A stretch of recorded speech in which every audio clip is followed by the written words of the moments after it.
आपण पाहताय प्राध्यापक डॉक्टर मच्छिंद्र सत्य यांचे लोकसंवाद न्यूज. सत्य जे तुमच्या समोर. पिंपरी चिंचवड मधील मेहत्रे वस्ती परिसरात घरासमोरील मोकळ्या जागेत खेळणाऱ्या 5 वर्षीय चिमुरडीवर 7 भटक्या कुत्र्यांनी अचानक हल्ला केला.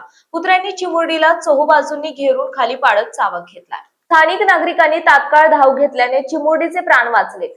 हल्ल्यात गंभीर जखमी झालेल्या चिमुरडीवर रुग्णालयात उपचार करण्यात आले असून सध्या तिला घरी आणण्यात आले आहे. या घटनेचे धक्कादायक सीसीटीव्ही फुटेज समोर आले आहे.